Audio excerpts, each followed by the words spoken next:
So guys, then they talk say, fly when not they hear word. Now they follow dead body, they enter grave.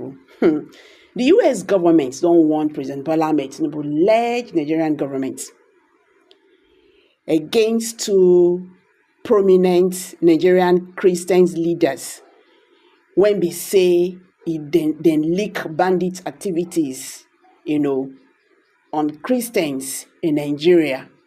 They say this threat and intimidation when they receive from Nigerian government say it don't day enough. So they don't want President Bola Ahmed Tinubu led Nigerian government to make nothing happen to these two pastors when leak the activities of bandits against Christians in Nigeria. This one a Prospect Thrêãts TV. If this one be your first time of joining us, I beg subscribe. Don't forget to like, don't forget to share. Thank you very much. My people, this one is another interesting news. The U.S. Embassy in Nigeria don't condemn reports of intimidation and threats allegedly directed against Catholic Bishop Wilfred Anabi and Reverend Father Remugos.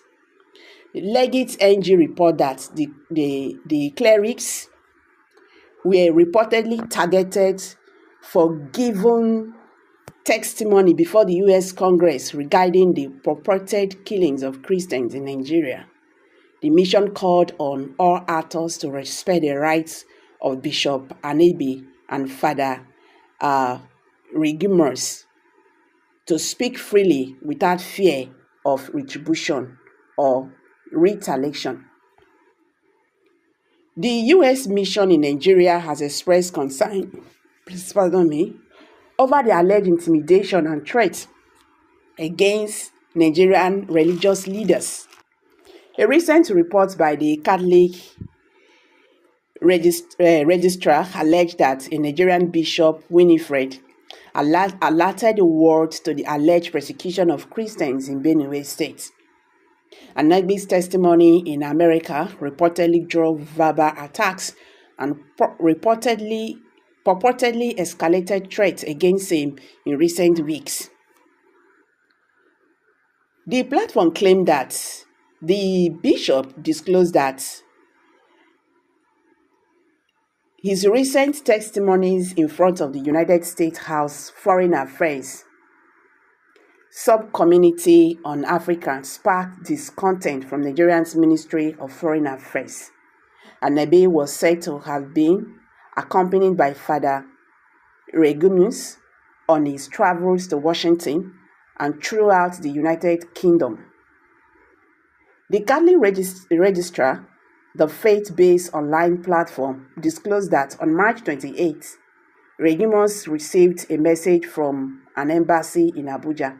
The message transmitted to Remugos reportedly warned that there might be an arrest warrant for Anabi upon his return to Nigeria. Reacting, the U.S. mission said via their official X, formerly Twitter page, the U.S. mission in Nigeria is disturbed by this report of intimidation and threats against Nigerian religious leaders, Bishop Winifred Anabi and Reverend Father Remugos, because of their March 12 testimony before the U.S. House Foreign Affairs Committee, HFAC, on the human rights situation in Nigeria's Middle Belt.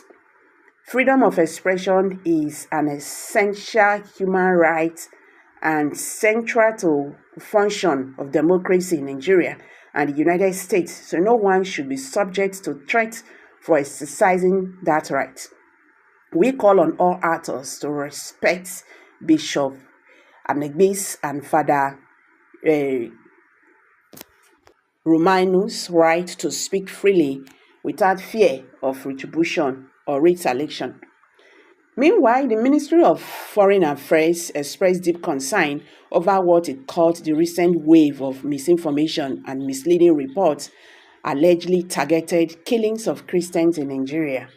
The federal government acknowledged the security challenges confronting Nigeria, but clarified that these incidents are not driven by religious bias or targeted against any particular religious group. The senators who made the call in a letter to the U.S. Secretary of State, Antony Blinken, also alleged violation of freedom of Christians' right to practice their religion. Nigeria is just a rudderless ship in a wide and wide ocean with no captain in charge, no democracy in Nigeria. The version of democracy we practice is unknown to the rest of the world. In matters of this nature, there is nothing hidden under the sun. Fulani herdsmen are kidnapping, they are raping and killing the people in the south. The world has to know the plight of the 20th century of Nigeria. So guys, what's your take on this? Kindly drop your comments below the comment section. Don't forget to give us a thumbs up, please. Share this video, make it go viral. Let Nigerians understand what is happening today in the Nigerian political system. Thank you, and bye for now.